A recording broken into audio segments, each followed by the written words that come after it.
okay? In fairness, ha? Superhero ang dating nito si Ivy. Mukhang nag-work ang plano ng bruhang ito. Akalain mo yun. Pero may ibang problema. Totoo ba kaya to si Bong gusto talagang bumalik ng Maynila? Hindi pwede.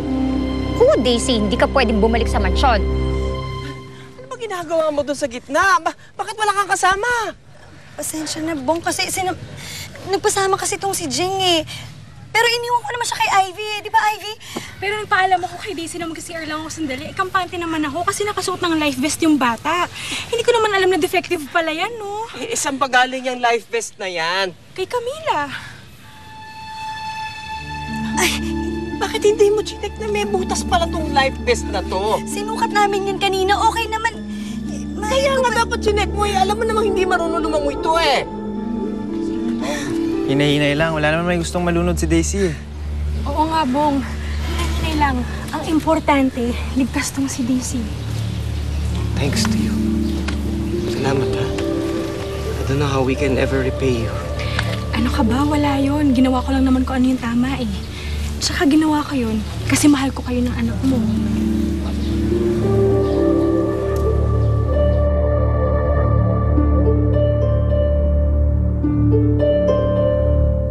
Okay ka na ba talaga, Daisy? Oo, Winnie. Natatakot talaga ako kanina. Baka malulunod ako. Buti na lang, nandun si Tita Ivy. Siya yung nag-save sa akin. Si Tita Ivy? Akala ko ba si Tita Camila mo ang kasama mo mag-swimming? Eh, umalis siya eh. Kawawa nga si Tita Camila. Napagalitan siya ni Daddy. Saka, nagalit si Daddy dahil sira pala yung life vest na binigay niya sa akin. Pero hindi naman sinasadya ni Tita Camila yun eh. Naku! Sa susunod talaga, hindi na ako papayag na hindi kita bantayan. Tingnan mo! Munti ka pang may mangyari sa'yo. Muntik lang naman, Winnie. Pero, nandun talaga si Tita Ivy. She's my hero. Hindi siya hero, Daisy. Kontrabida siya sa buhay niyo ni Daddy Bong. Winnie, sinabi ko na kay Tita Camila yung tungkol sa nadinig ko. Pero sabi niya baka nagkamali lang ako ng dinig. Kasi mabait naman si Tita Ivy. Siya yung tumulong sa akin.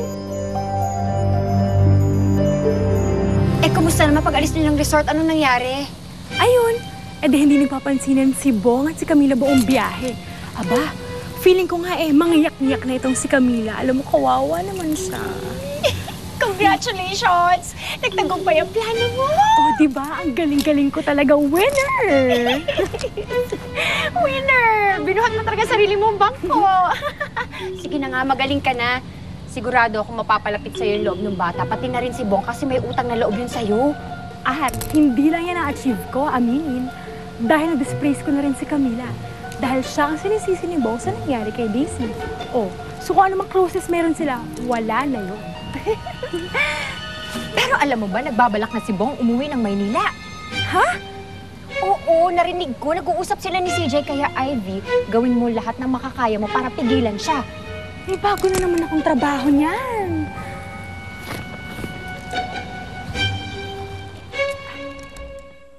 Aba! Eh di kung gano'n gagawin ko na ang lahat, no? Naku! I-distract ko na si Bong. Makakipag-close na ako kay Daisy. At pipigilan ko sila makabalik ng Manila. Correct! Correct! Bong, pwede ba tayo mag-usap? Alam mo, hindi ko naman talaga alam na may diferensya pala yung life vest na yun eh. Kaya may sira yung life vest o wala. Hindi mo siya dapat iniwan mag-isa doon. Hindi ko naman siya iniwan eh. Di ba binilin ko nga siya kay Ivy? Camila, di ba sabi mo sa akin, aalagaan mo si Daisy? Di ba sabi mo yun? Hindi mo siya dapat inasa sa iba. Sabi ko sa inyo, huwag na kayo mag-swimming, pero pilit kayo ng pilit. Tignan niyo nangyari sa bata. Muntik na madisgrasya. Hindi ko naman ginusto yun eh. Tsaka alam mo, sising-sisi naman talaga ako sa nangyari. Dapat lang. Kung wala si Ivy doon, baka nadisgrasya na si Daisy. Camila, ilang beses mo sinasabi sa akin, pabaya akong ama. Pero mas malala ka pa pala.